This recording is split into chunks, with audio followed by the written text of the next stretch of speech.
Russia is paying influencers to tell people who to vote for in the US presidential elections. India is gunning people down on the streets of Canada.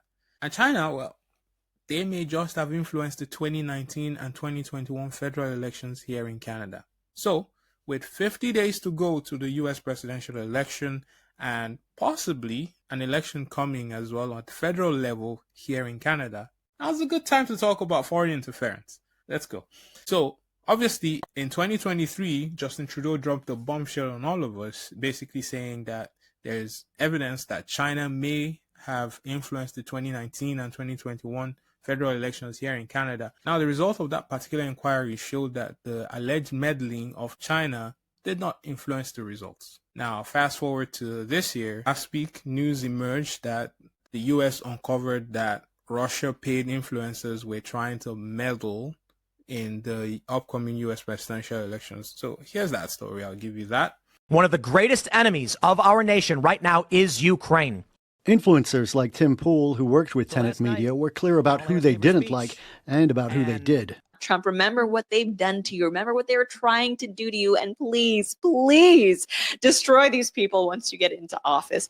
A U.S. federal indictment says those opinions were bought and paid for by the Kremlin, which funneled $10 million, in part through Roaming Millennial, a Quebec company belonging to Canadian influencer Lauren Chen and her husband Liam Donovan, who then used her Tennessee company, Tenet Media, to pay MAGA influencers like Dave Rubin, Benny Johnson, Tim Pool, and Canadian Lauren Southern to spread the Kremlin's pro-Trump, anti-Ukraine messages.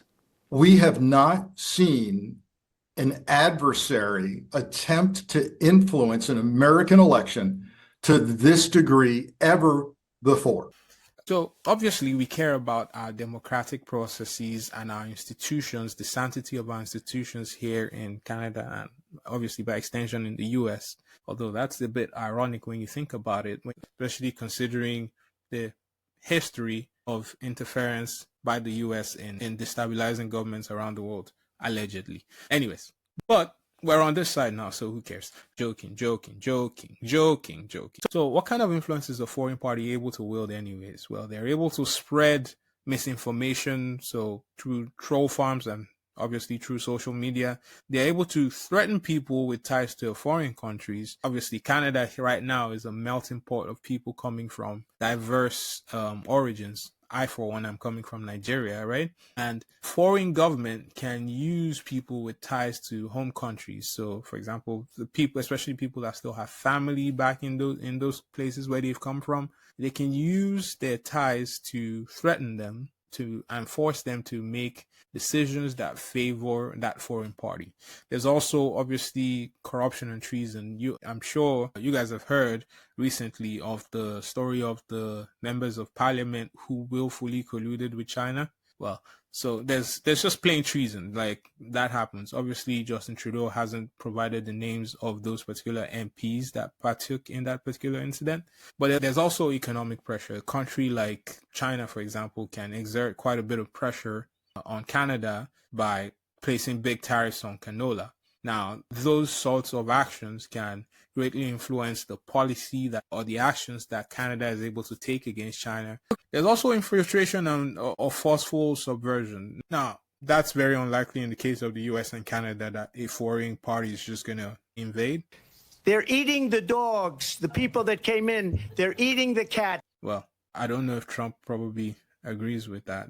And there's obviously cyber attacks and phishing and data exfiltration. So basically social engineering, right? So those are some of the ways that a foreign government can interfere with Canada. But there's also why. Why would foreign government go through all this effort in order to try and interfere in our election? Well, the obvious one is in the case of an election cycle as we are right now, is they want a certain favorable politician in office. So if a government assumes that a certain politician will be in favor of policies that will benefit such a foreign government, then they might seek to influence the electoral process to favor that particular politician. But also, the goal may also be to steal knowledge and technology. So think about any proprietary military technology, for example. The goal may be to exfiltrate that kind of information or For example, get details about where agents of the CIA are embedded, for example, for intelligence purposes. That said, Canada is obviously taking steps to try and prevent foreign interference in the upcoming federal election. I mentioned earlier that Justin Trudeau set up a committee to inquire into possible meddling in previous elections. The second phase of what that committee is doing now is to examine the federal government's ability to detect, deter, and counter possible foreign interference in upcoming elections. The good guys, Canada and the US, have to deal with the possibility of foreign interference. Now, this is particularly difficult in the time of AI and social media, where foreign governments can now easily cultivate troll farms to perpetuate whatever propaganda they wish to push. But also, more innocently, social media allows people to express their opinions, however ignorant, within certain silos and echo chambers. Social media makes things worse because everybody has an opinion and everybody's opinion gets heard. Everybody gets a platform, irrespective of however ignorant their opinion is. Yay, free speech. Ideally, we want to hold social media companies responsible for the propaganda that is spewed on their platforms. However, that's an ideal world. Now, politicians obviously make this worse. There's a new age of politician now in Donald Trump, who has embraced his AI era, so to speak. In case that wasn't clear,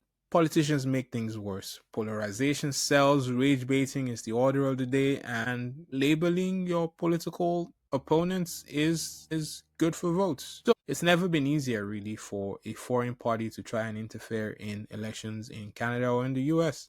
They don't really have to do too much, really. They just have to feed into whatever rhetoric advances their particular cause. Like, who needs a foreign party to try and destabilize your democracy when you can just do it by yourself? Ideally, you want politicians to stick to the issues. Now, that's not the way politics is currently being played, but here we are. I do think that Canada is doing the right thing in looking into the possible foreign interference and ways to deter it. How do you counter misinformation in an age of AI and social media? Well, that's very difficult. Ideally, we want to legislate and regulate AI use, but we're not quite there yet in the cycle of development of AI.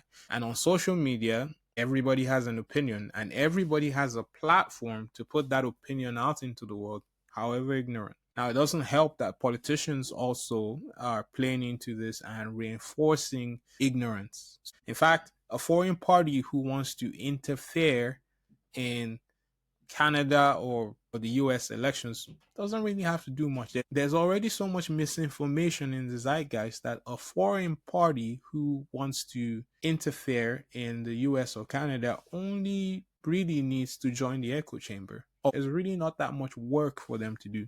The media is maybe our only frontier, our last true hope to fight foreign interference. Clearly, the media has a role to play here in preventing foreign interference. They need to take up their mandate to inform the people and maybe cut out all the bullshit and exclude all the partisan reporting that they tend to do. Now, in Canada, we're lucky because we have the CBC. I happen to think the CBC does a good job of avoiding partisan reporting. Granted, they are funded by the government, but I think they do a good job. So they try and balance things out. Now, in the US, on the other hand, that is an absolute cesspool with Fox and their overt support of Donald Trump and the CNN and their overt support of the Democrats. So the media has a huge role to play here. And the people need to be a bit more discerning. They need to be a bit more critical. We need to do away with this hero worship of politicians. Your favorite politician can also be a dimwit. Not everything they say has to be taken as fact. They at some point when they say certain things, you need to be able to say, yo, that sounds a little wild. Just say it. Anyways, you guys let me know. Are you concerned about possible foreign interference in the upcoming US elections and in the Canada elections when it does happen? Are you concerned? And if you're new around here, don't forget to subscribe down below. I'll see you on the next one. Take care, guys.